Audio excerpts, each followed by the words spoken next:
There is a moment many women never understand. It happens quietly. No argument, no betrayal, no dramatic ending. He wanted your attention with intensity. He pursued, watched, waited, adjusted himself to be noticed. He studied your moods, responded quickly, created tension, offered charm, patience, energy. He seemed invested, focused, hungry. Then, the moment he received what he wanted, something changed.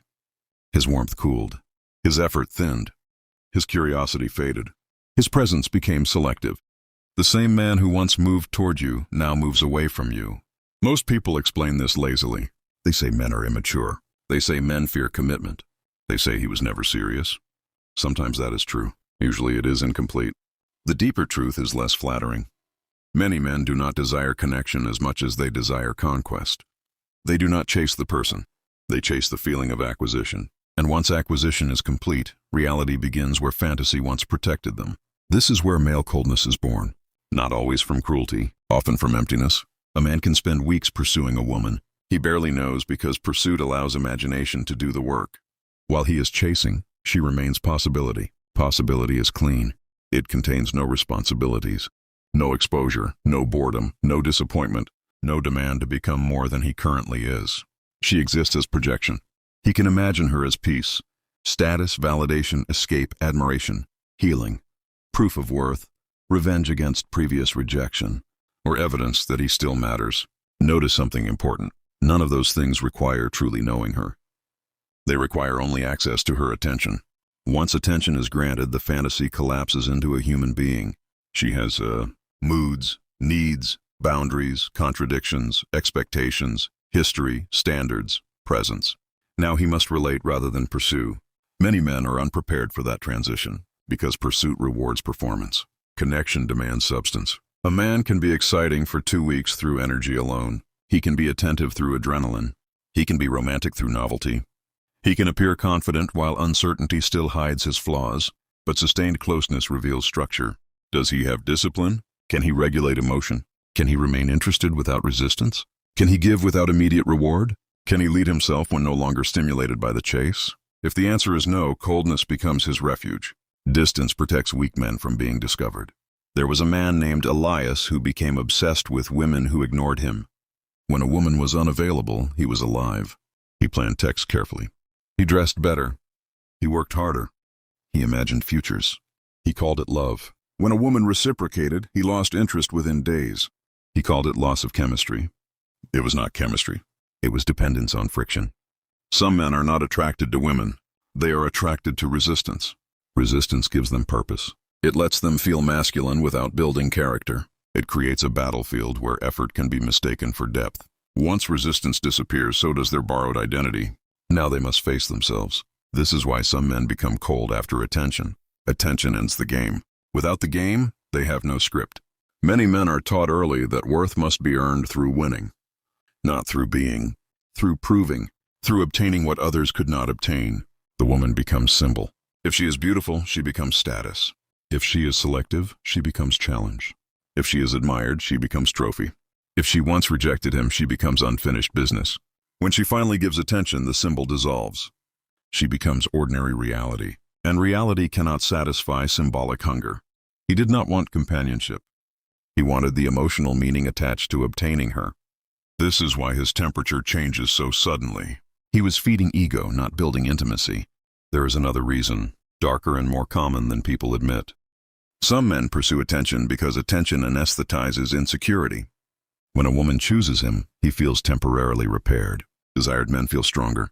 Wanted men feel less invisible. Admired men feel less ashamed. Attention acts like medicine with a short half-life. But medicine is not cure. Once the initial rush fades, the original emptiness returns. Now he needs another source, another chase, another flirtation, another uncertain woman to win over, another proof of relevance. This creates the wandering man. He is not searching for love. He is searching for repeated ego injections. Women often mistake this cycle for fear of commitment. Sometimes it is simply addiction to validation. Observe the pattern carefully. He is warm before certainty. He is cold after certainty. He is excited by distance. He is bored by availability. He returns when losing access. He fades when access is restored. That is not mystery. That is dependency. And dependency often disguises itself as masculine freedom. Many men who brag that they lose interest fast are not selective. They are shallowly conditioned. They require novelty because depth would expose deficits they have spent years avoiding. Depth asks questions conquest never asks. Can you stay when admiration normalizes? Can you care when excitement drops? Can you listen when it is inconvenient? Can you remain loyal when options appear? Can you be known without controlling perception? Weak men prefer beginnings because beginnings are cosmetic. Beginnings require image. Continuity requires character. There was another man named Victor who loved the first month of every relationship. He sent flowers, booked dinners, spoke with precision, noticed details. Women described him as rare. By month 2, he was distracted. By month 3, irritated. By month 4, absent. He believed he had not found the one. In truth, he had never stayed long enough to meet anyone. He was in relationships with his own reflection. As long as a woman responded to his curated persona, he felt engaged. Once real life entered, he withdrew. This is common in men who build identity through seduction. Seduction lets them control timing, emotion, image, distance. Genuine intimacy redistributes power. Now another person can disappoint them, judge them, need them, see them tired, frightened, uncertain. Coldness then becomes strategic. If he withdraws first, he cannot be abandoned second. This is the defensive male. He receives attention, then cools because warmth creates risk. People often imagine only women fear vulnerability. Many men are structured around avoiding it. But male avoidance looks different. Instead of verbalizing fear, he becomes busy. Instead of admitting attachment, he becomes sarcastic. Instead of discussing uncertainty, he lowers effort. Instead of saying, "I am afraid of needing you," he says nothing and lets silence communicate cowardice. Silence is useful because it hides motive. He can appear detached while internally conflicted. There is also the economy of effort. Some men invest only until return is secured. Once attention is granted, they conserve energy. This sounds cynical because it is. Many people negotiate affection through cost-benefit calculations they would never confess. He texts intensely while uncertain because reward is possible. He reduces effort after success because urgency disappears. He behaves not from principle but from incentive. Watch how someone acts after obtaining what they wanted. That is where motive becomes visible. Anyone can be generous before reward. Character appears after reward. This applies beyond romance. Employees perform before promotion. Friends flatter before favors. Suitors charm before access. Politicians promise before power. Human beings reveal themselves most clearly after they no longer need you. Remember that. Now let us speak of status. Some men become cold after attention because female attention was always social currency to them. Once secured, they mentally move to the next transaction. He shows her to friends, mentions her subtly, posts selectively, enjoys the private satisfaction of being chosen by someone desired by others. Then the emotional value declines. Why? Because the external function has already been served. She validated his rank. Now he seeks another ladder. Men like this are not relationship-minded or commitment-phobic. Those labels are too simple. They are hierarchy-driven. They move through people the way climbers move through footholds. Useful until higher ground appears. This type often speaks the language of options, standards, abundance. Sometimes there is truth inside those words. Often there is only vanity wearing philosophy. Do not confuse motion with growth. A man collecting attention may look successful while remaining psychologically starved. Now there is a more subtle category. The man who genuinely liked her, then became cold because attention exposed incompatibility. This does happen, and honesty requires acknowledging it. During pursuit, both people are partly imagined. After contact, reality speaks. He may discover he liked her beauty but not her temperament, her mystery but not her habits, her confidence but not her cruelty, her softness but not her instability. Coldness here is not manipulation. It is immature avoidance of truth. Instead of saying, "I was attracted but I do not see alignment," he retreats into low effort. Delayed replies, vague busyness. Why? Because many men fear being disliked more than being dishonest. They choose gradual neglect over clean clarity. This is still weakness. Kindness without courage is merely polished cowardice. There are men who become cold because attention itself triggers contempt. Yes, contempt. Some men secretly devalue what comes easily. If a woman chooses him quickly, he assumes she lacks standards. If she admires him openly, he sees weakness. If she is available, he interprets it as low value. This mindset is common in men whose self-worth was built in competitive environments where difficulty equaled worth. If something is accessible, it cannot be precious. So when attention arrives, respect declines. These men often chase hard-to-reach women and disregard receptive ones. Not because hard-to-reach women are superior, but because scarcity feels valuable to insecure minds. They do not evaluate quality. They worship difficulty. This creates endless dissatisfaction. What is distant becomes desirable. What is present becomes invisible. What is uncertain becomes addictive. What is loyal becomes boring. Such men cannot keep warmth because they are calibrated against peace. There is also the influence of male social conditioning. Many men are rewarded by peers for getting attention, not sustaining love. They receive applause for numbers, not depth. For seduction, not stewardship. For novelty, not devotion. So their instincts are trained toward acquisition. What culture celebrates, behavior repeats. If a man spends years hearing admiration for pulling women, he may unconsciously view female attention as scorekeeping material rather than relational opportunity. Then when attention is secured, he feels completion instead of responsibility. The mission ends where connection should begin. This is why some men appear most alive before commitment and least alive within it. Their identity was built for pursuit, not partnership. Now let us enter the quietest reason of all. Some men become cold because they finally got what they wanted and discovered it did not heal them. He believed her attention would fix loneliness. It did not. He believed being chosen would erase inadequacy. It did not. He believed intimacy would calm restlessness. It did not. He believed admiration would create purpose. It did not. So disappointment attaches itself to her unfairly. He withdraws because her presence now reminds him that external victories cannot solve internal disorder. This is common. People resent what fails to save them. The promotion, the house, the applause, the partner. They blame the object for not curing the emptiness they brought into the room.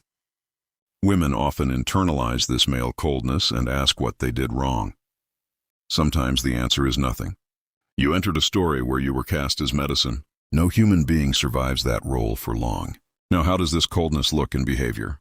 Replies become efficient rather than engaged. Plans become last minute. Affection becomes conditional. Curiosity vanishes.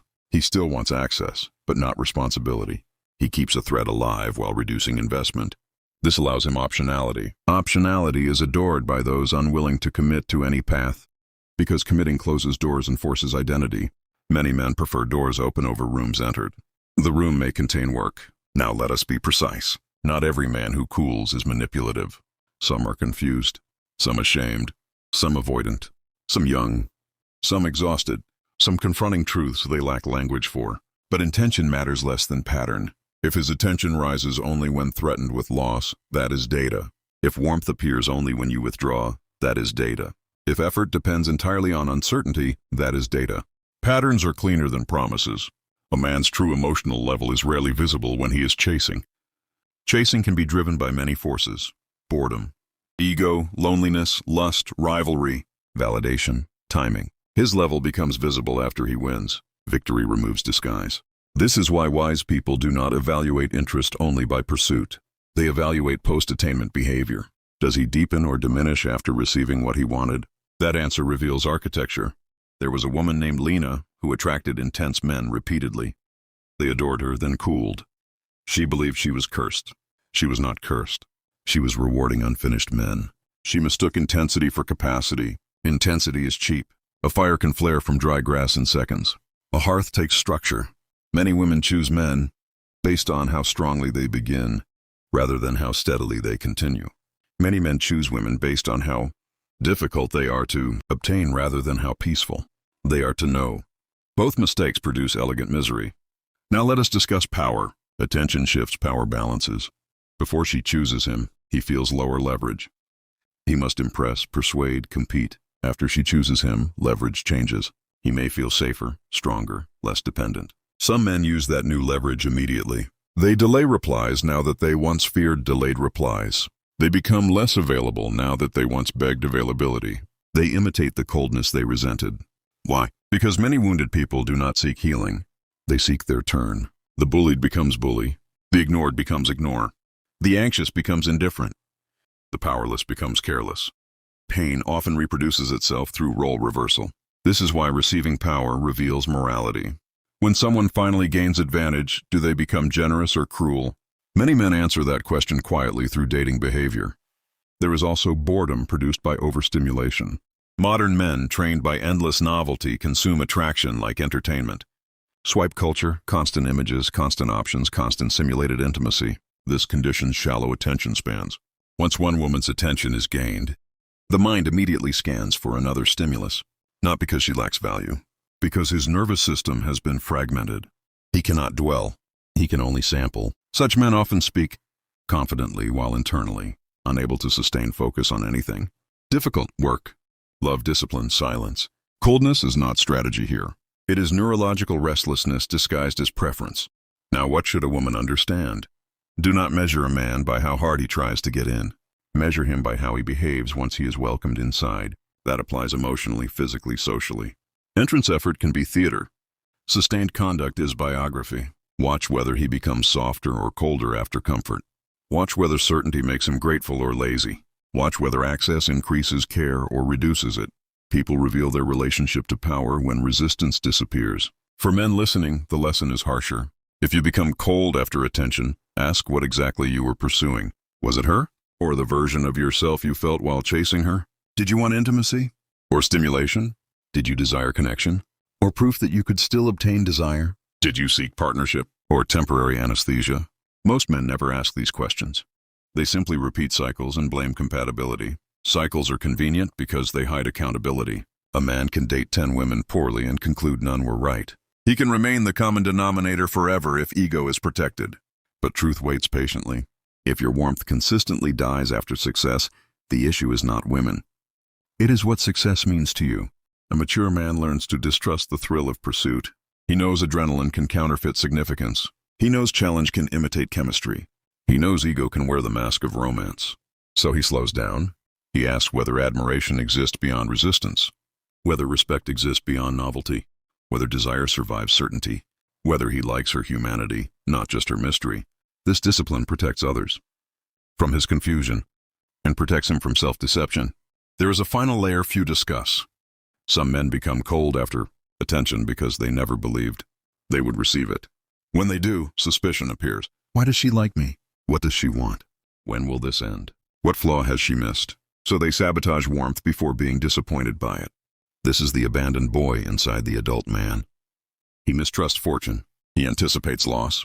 He preemptively disconnects. Again, coldness can come from arrogance or from injury.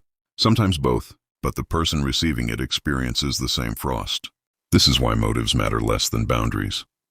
You do not need to psychoanalyze every cold person into innocence. You need to notice temperature and decide accordingly. Now consider the strongest type of man. He does not overheat during pursuit, and he does not freeze after success. He remains proportionate, interested but measured, warm but self-governed, attentive but not theatrical, steady before and after attention. Why is this rare? Because steadiness requires identity independent of female response. Most men are either inflated by rejection's chase or sedated by acceptance's comfort. Very few remain internally governed. That man does not need conquest to feel alive. He does not need distance to feel desire. He does not need novelty to feel masculine. So when attention comes, he does not become cold. He becomes clearer. He can finally assess reality without the noise of pursuit. He may choose closeness or choose exit, but he will do it cleanly. No games, no disappearing acts, no low-effort limbo. Clarity is the luxury of men who are not ruled by insecurity. Everything else is compensation. Remember the opening question. Why do men become cold after getting attention? Because attention often gives them what they thought they wanted, then exposes what they actually lack. Some lack discipline, some lack depth, some lack healing, some lack honesty, some lack capacity, some lack the ability to value what is freely given. Some lack the courage to be known, and some simply never wanted more than the win. The inexperienced call this confusing. It is not confusing. It is revelation. A man's heat during pursuit tells you what he wants. His temperature after success tells you who he is. Study the second more than the first. The first can be performed. The second usually cannot. So when warmth disappears after attention, do not mourn the fantasy too long. You were not watching love die. You were watching motive expire. And when motive expires, character is all that remains. In the end, the coldness was never sudden. It only became visible once he no longer needed to hide it. That is the mistake people make with human behavior. They believe change happens in the moment. It rarely does. Most change is exposure. Pressure lifts, desire is satisfied, Leverage shifts, and what was concealed no longer requires concealment. The charming man was not transformed by attention. He was unmasked by it. This is why so many people misread pursuit as sincerity. Effort can be rented. Passion can be temporary. Attention can be strategic. Even tenderness can be used as currency when reward is near. What cannot be faked for long is consistency after comfort. When the chase is over, when uncertainty is gone, when admiration is secured, a person must act from character rather than appetite. That is where most illusions collapse. Some men grow warmer after being chosen. They become calmer, clearer, more protective, more honest. They no longer need to perform because they were seeking something real from the beginning. Others grow colder. They become distant, careless, vague, restless. They were never moving toward intimacy. They were moving toward gratification. There is a difference. One seeks a person. The other seeks a feeling. And feelings fade faster than people. If you learn anything from this, let it be simple. Do not study how intensely someone approaches you. Study how they behave once access becomes easy. Scarcity can create obsession in almost anyone. Presence reveals discipline in very few. Watch what happens when they no longer need to impress. Watch what happens when your attention is guaranteed. Watch what happens when the game ends. That is where truth begins. Many spend years blaming themselves for another person's coldness. They question their beauty, worth, timing, softness, standards. Usually they are measuring themselves against a private emptiness they did not create. You cannot compete with unresolved hunger. You cannot satisfy someone addicted to conquest.